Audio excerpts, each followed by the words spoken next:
Israel और Iran के बीच 25वें दिन भी खाड़ी युद्ध जारी। दोनों पक्ष के नेता कर रहे हैं अपनी अपनी जीत के दावे। अमेरिकी हमले के बाद शुरू हुए युद्ध में अब तक 3000 से ज्यादा लोग अपनी जान गंवा चुके हैं।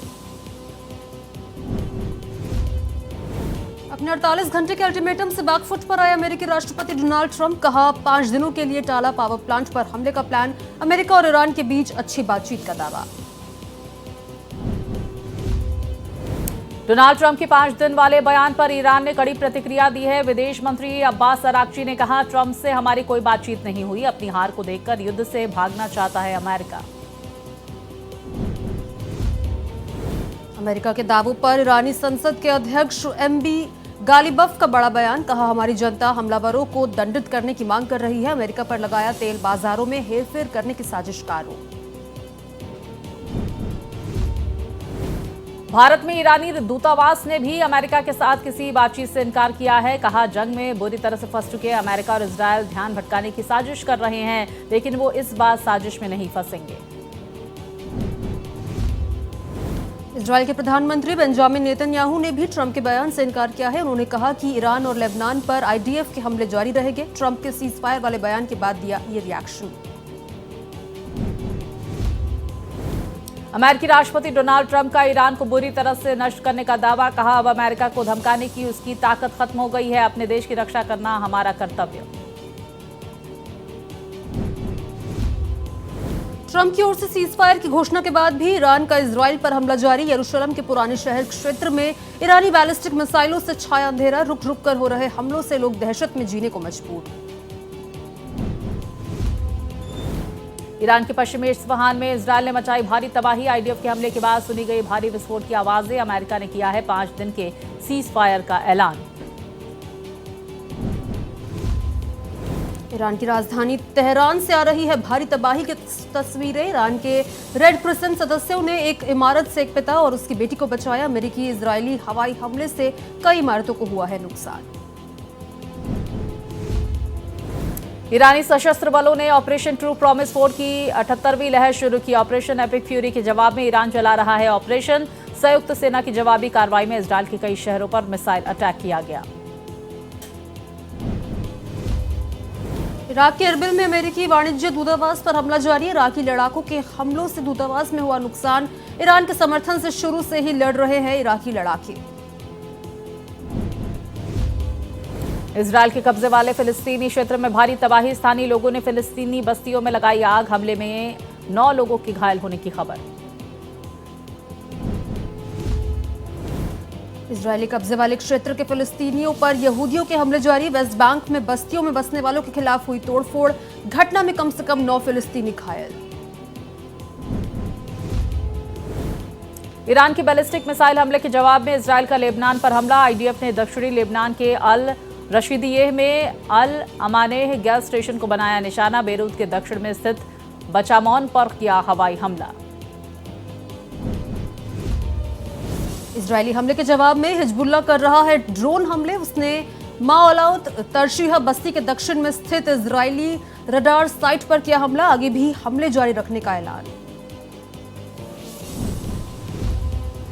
विदेश मंत्री एस जयशंकर ने अमेरिकी विदेश मंत्रालय से बातचीत की। दोनों पक्ष की ऊर्जा सुरक्षा संबंधी चिंताओं पर हुई चर्चा। पश्चिम एशिया संघर्ष को लेकर संपर्क में रहने पर बनी सहमति।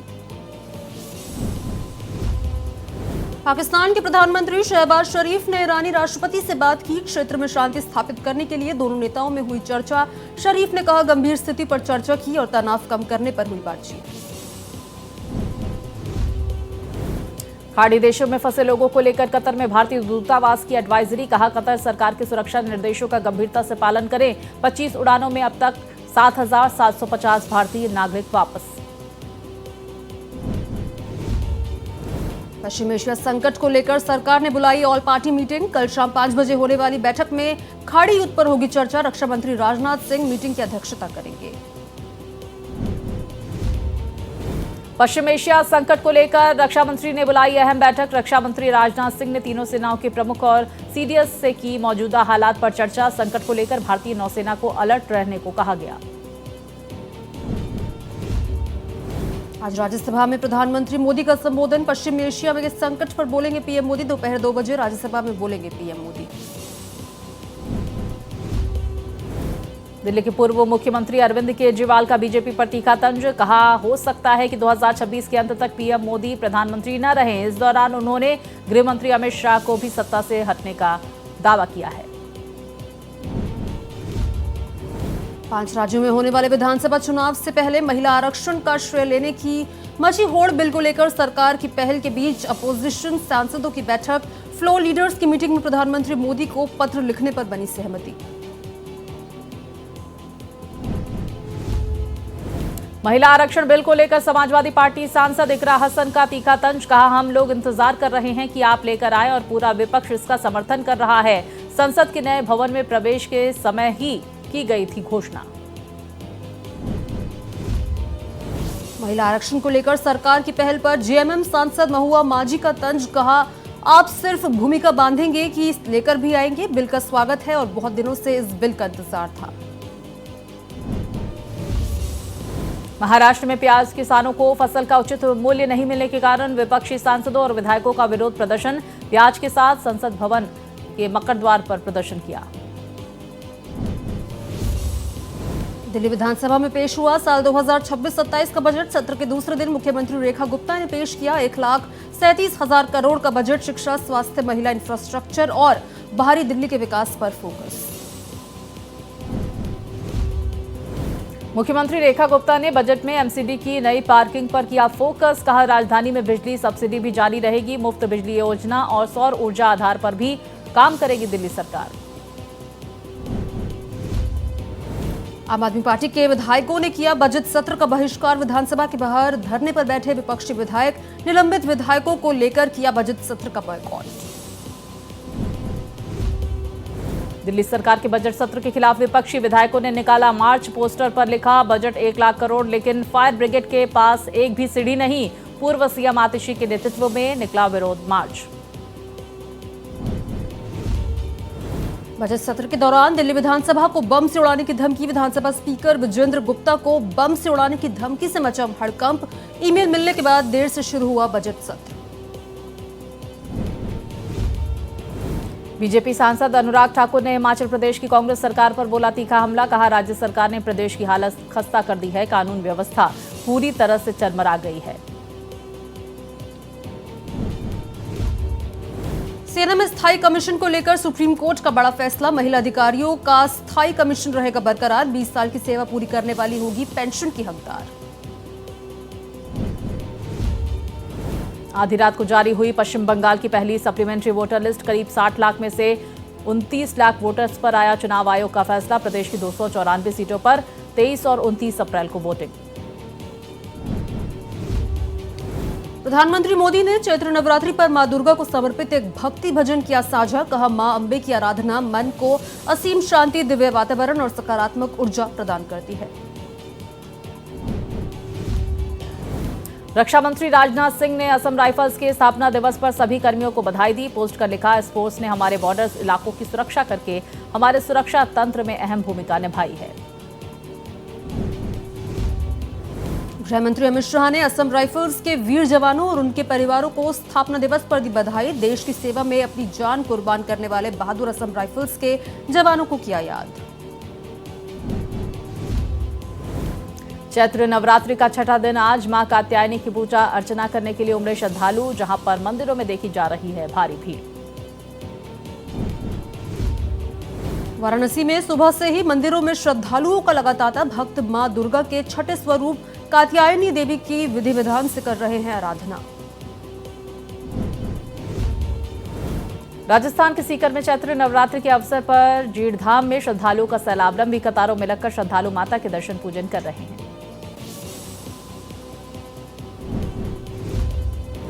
फरीदाबाद में समाज में बढ़ते दिखावे और गैर जरूरी खर्च पर रोक लगाने की बड़ी पहल। बल्लभगढ़ स्थित ब्राह्मण भवन में आयोजित पंचायत में सामाजिक कुरीतियों को खत्म करने पर जताई सहमति। ब्राह्मण सभा की पंचायत में शादी समारोह में डीजे न बजाने का फैसला। साथ ही पंचायत ने 10 कुरीतियों को बंद करने का फैसला लिया। दिल्ली में स्कूटी सवार बदमाश और पुलिस के बीच मुठभेड़। भागने के दौरान बदमाश ने पुलिस पर की फायरिंग। जवाबी कार्रवाई में पुलिस ने बदमाश अजय कालिया को किया गिरफ्तार। घायल बदमाश को इलाज के लिए अस्पताल में भर्ती कराया गया। पुलिस ने बदमाश से पिस्टल, कारतूस और स्कूटी जब्त की।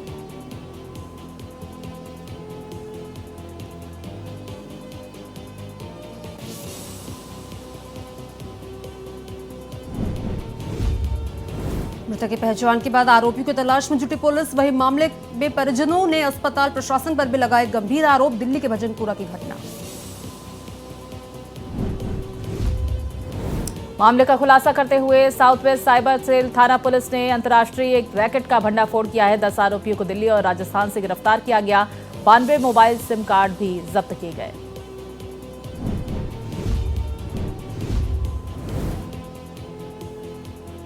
उत्तर प्रदेश के बलिया में बदमाशों के खिलाफ बड़ी कार्रवाई। पुलिस मुठभेड़ के दौरान 3 इनामी बदमाश गिरफ्तार, कई संदिग्ध चीजें बरामद की गई।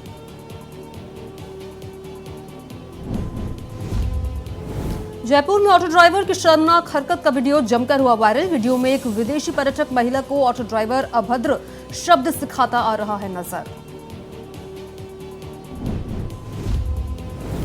यूट्यूबर शादाब जकाती को बड़ी राहत। आरोप लगाने वाली महिला अपने बयान से पलटी। महिला ने शादाब जकाती से माफी मांगी।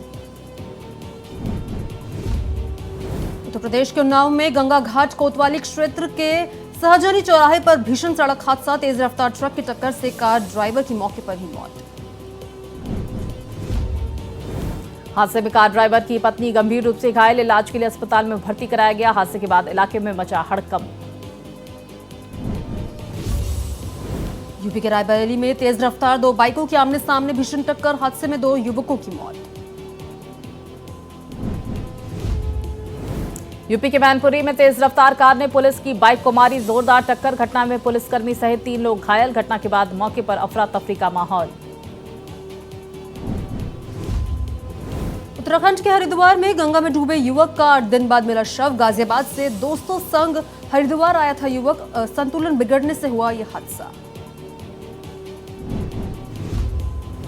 यूपी के इटावा में रेलवे ट्रैक पर कूदने जा रही युवती को राहगीरों ने बचाया। युवती ने ससुराल पक्ष पर प्रताड़ित करने का आरोप लगाया। भोजपुरी अभिनेता और गायक पवन सिंह की बड़ी मुश्किलें। स्टेज पर एक्ट्रेस को छूना पड़ा भारी। हरियाणवी एक्ट्रेस अंजलि राघव की शिकायत पर महिला आयोग ने थमाया नोटिस। गुरुग्राम में अचानक नीचे गिरी सोसाइटी की लिफ्ट में मौजूद पुजारी हुए घायल। इलाज के लिए अस्पताल में भर्ती कराया गया। ग्वालियर में निर्माणाधीन एलिवेटेड रोड आमजन के लिए बनी मुसीबत। खुद ही पड़ी सड़कों पर उड़ रही धूल से बड़ी परेशानी।